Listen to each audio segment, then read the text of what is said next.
So I just wanted to do a quick video on cuttings and the new growth from the cuttings. Let's start off with my Thai Sunrise. This is a cutting from Thai Sunrise.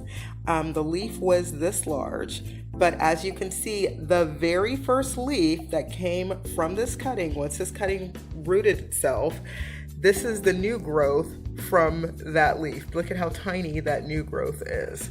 So compared to this is the very next leaf from the new growth. Now, once it gets established, it now can put more energy into creating larger and larger leaves. But the very first leaf that came from this cutting was this size. Absolutely tiny. Let's look at some other examples. Okay, here we have another example. This is a very large Squamiferum leaf. This is a cutting that I propagated, and here's the little new growth that came from it. So you could start off with a very large mature cutting, and the new growth that comes from it will be small. Okay, here's another example. This is Epipremnum Pinnatum. This is not the variegated form, and this is not Cebu blue. This is just regular, very mature Epipremnum Pinnatum, the green form.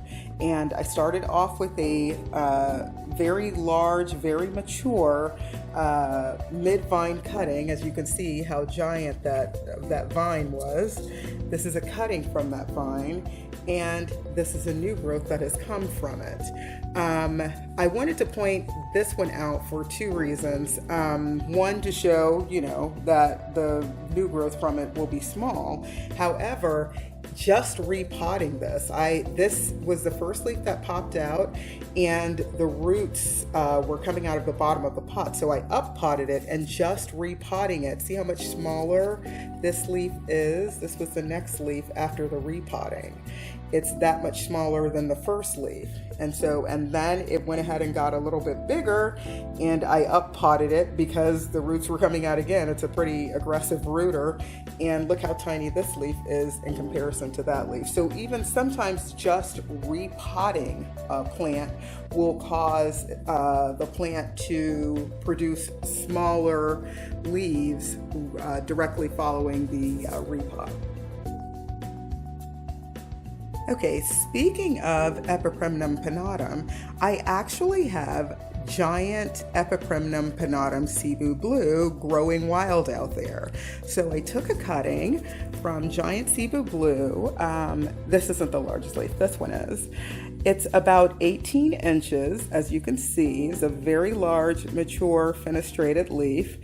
And the very next leaf from these giant 18-inch leaves is womp womp. This leaf. This tiny little leaf was the very first one following it.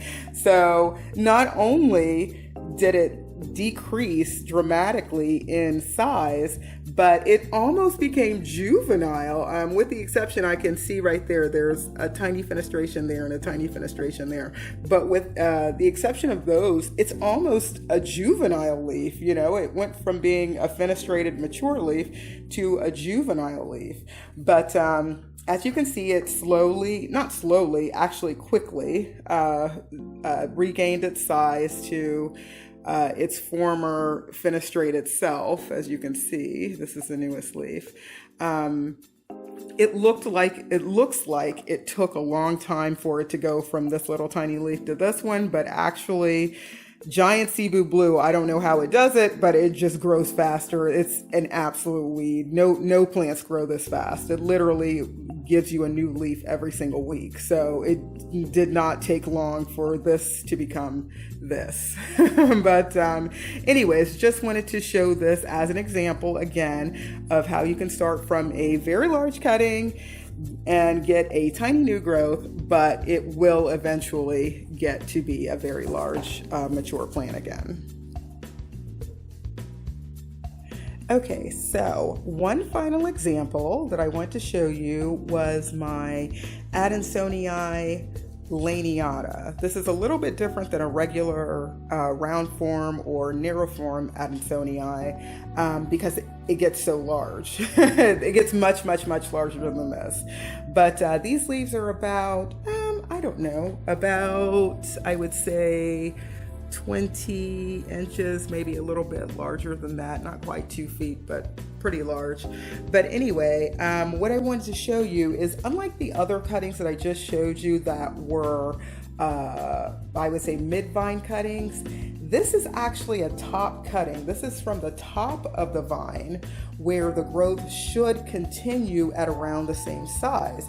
But as you can see, the leaves went from being this size, about 20 inches, to this size. This was the first new leaf that popped out. Actually, it wasn't. There was one that was a little bit smaller than this, but we'll just use this as an example. From this size compared to this size is a big difference. And this is a top cutting. So I just wanted to stress that the plant is going to put all of its resources into making roots. It's going to put all of its resources into survival and prioritize survival over creating giant foliage. Now, it will eventually, of course, get its giant foliage. It wants to get big. It wants to, eat as much as it possibly can. It wants those large leaves again. But when it is trying to survive, it's going to prioritize making roots and devote a lot of energy into that versus making giant leaves. So anyways, I said all of this and showed you all these examples so that you're not going to be shocked by what I have to show you in a few minutes. So we're going to go through and look at your monsteras and give you an update on your monsteras, but I just wanted to soften the blow of what you're going to see with your monsteras. So let's go out there and let's look at those.